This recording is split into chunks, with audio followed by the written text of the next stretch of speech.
कोटि समप्रभ निर्विघ्नं कुरु मे देव सर्वकार्येषु सर्वदा। करोड़ों सूर्य के समान कांति वाले बृहद शरीर वाले और टेढ़ी सूंड वाले ऐसे भगवान गणपति से मेरी प्रार्थना है कि हमारे समस्त कार्यों को हमेशा विघ्न रहित करके उसको पूर्ण रूप प्रदान करे। बोलो गजानंद भगवान की जय। ओम गुरुर्ब्रह्मा गुरुर्विष्णु गुरुर्देव महेश्वर गुरुर्साक्षात् परं ब्रह्म तस्मै श्री गुरवे नमः। अखण्डमण्डलाकारं व्याप्तं येन चराचरं तत्पदं दर्शितं मूलं तस्मै श्री गुरुवे नमः। गुरु ब्रह्म स्वरूप है, गुरु विष्णु स्वरूप है, गुरु शिव स्वरूप है और गुरु ही साक्षात पर ब्रह्म है। और जिस गुरु के मार्गदर्शन में, जिस गुरु के सानिध्य में, जिस गुरु के ज्ञान की प्राप्ति की कृपा से मैं इस ग्रंथ को पढ़ रहा हूँ, ऐसे गुरु को मेरा साष्टांग दंडवत प्रणाम है। ओम शुक्लां ब्रह्म विचारसार परमा माध्यम जगत व्यापिनीं वीणा पुस्तकधारिणीं अभयदां जाड्यान्धकारपहां स्वहस्ते स्फटिकमालिकां विदधतीं पद्मासने संस्थितां वन्दे तां परमेश्वरीं भगवतीं बुद्धिं प्रदां शारदां। आदि शक्ति संपूर्ण संसार को वाणी की शक्ति देने वाली, श्वेत वस्त्रों को धारण करके श्वेत कमल पर विराजमान, वीणा और पुस्तक धारण करने वाली, जड़ बुद्धि के अंधकार को नष्ट करने वाली, भय को दूर करने वाली, हाथ में स्फटिक की माला से सुशोभित विद्या और बुद्धि देने वाली परमेश्वरी भगवती राज राजेश्वरी शारदा देवी को मैं नमस्कार करता हूँ।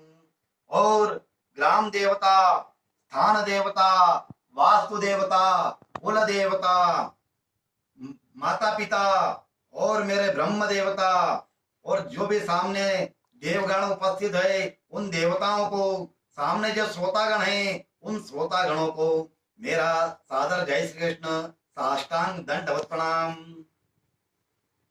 ओम। अब अधिक मास की कथा सुनिए। प्रथम दिवस की अधिक मास की कथा।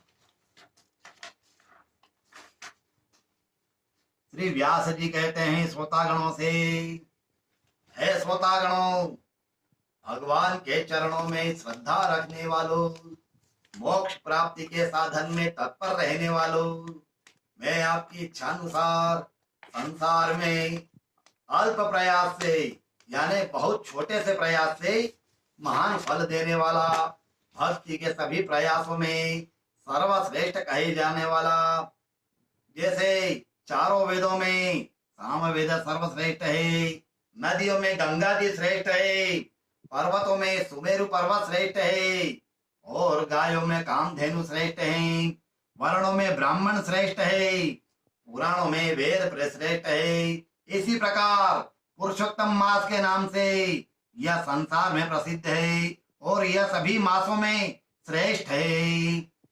इस मास में आप जो भी जप तप करवाते हैं, यज्ञ करवाते हैं, दान करवाते हैं, जो भी भगवत भजन करते हैं, जो आपको 12 महीने में जो उसका फल मिलता है, उससे सहस्त्र गुना फल इस मास में प्राप्त होता है।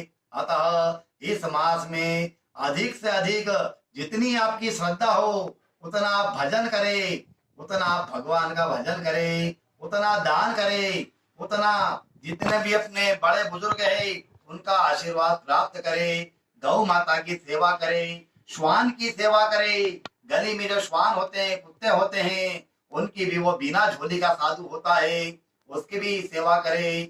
आप उसको आधी रोटी दोगे कुत्ते को, श्वान को, वो आदि खा के चला जाएगा। वो आपसे डिमांड नहीं करेगा, आपसे प्रेयर प्रार्थना नहीं करेगा, जो देगा उसमें संतुष्ट करेगा।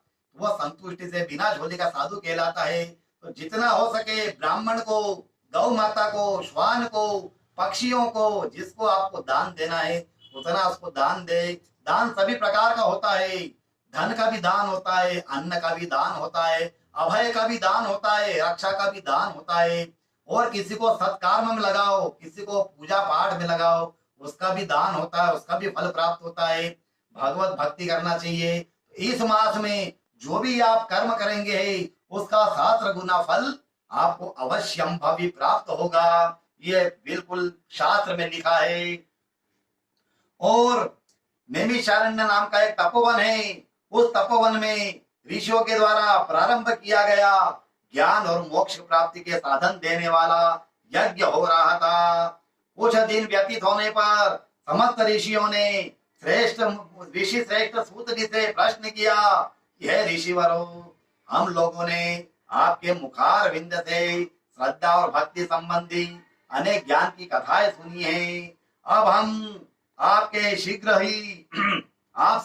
ही फल देने वाला और मोक्ष की प्राप्ति का प्राप्त कराने वाला साधन जानना चाहते हैं। आप तो कथा के प्रसंगों में कह चुके हैं कि जीवात्मा को मोक्ष प्राप्ति के लिए अत्यंत कठिन साधन अर्थात तपस्या, योग, साधना इत्यादि करना चाहिए। परंतु हे ऋषिवर, मोक्ष का साधन देने वाला यदि सांसारिक मनुष्य जो कि माया मोह के बंधन में फंसा हुआ है, पारिवारिक विषय वासना में लिप्त है, गृहस्थ आश्रम से बंधा हुआ है, ऐसे लोगों के लिए मोक्ष प्राप्ति का जो कोई सरल साधन हो और जो सर्वसाधारण के लिए सरल हो, उसे बताने की कृपा करे। अब ऋषियों के विशेष आग्रह को सुन करके सूत जी बहुत प्रसन्न हुए। उन्होंने ऋषियों से कहा, आप लोग धन्य हैं जो कि परोपकार करते हुए श्रद्धा पूर्वक परमात्मा का यशोगान सुनना चाहते हैं। मैंने अपने गुरु के द्वारा मोक्षदायिनी, अनंत पुण्य देने वाली, सर्वसुलभ और सांसारिक गृहस्थ से बंधे हुए पुरुषों को अत्यंत सरल मार्ग और मोक्ष की प्राप्ति का मार्ग सुनाता हूँ। आप लोग एकाग्रचित्त होकर सुनिए। जैसा कि प्रश्न आप लोगों ने मुझसे किया है उसी प्रकार नारद जी ने भगवान नारायण से किया था तथा धर्मराज ने भगवान श्री कृष्ण से किया। हे महाप्रभु, मैंने आपके मुखारविंद से अनेक धार्मिक प्रसंग सुने हैं। आज मैं आपके सांसारिक मोह माया में फंसे हुए अनेक पाप कर्मों में लिप्त होते हुए 84 लक्ष योनि में बारंबार जन्म लेने और मृत्यु को प्राप्त होने वाले जीवात्मा को मोक्ष प्राप्ति का साधन बताइए। अब इसका आगे का भाग आपको कल बताएंगे। आज ये प्रथम अध्याय आपको बताया गया है, अब कल दूसरा अध्याय होगा, इसलिए इसको आज यही विश्राम देते हैं। ओम अच्युतम केशवम श्री राम नारायणम कृष्ण दामोदरम श्री वासुदेवम हरि श्रीधरम माधवम गोपिका वल्लभम जानकी नायकम श्री रामचंद्रम भरे श्रीमन्नारायण नारायण नारायण श्रीमन्नारायण नारायण नारायण श्रीमन्नारायण भवतारायण श्रीमन्नारायण भवतारायण श्रीमन्नारायण नारायण नारायण श्रीमन्नारायण नारायण नारायण माता नारायण पिता नारायण माता नारायण पिता नारायण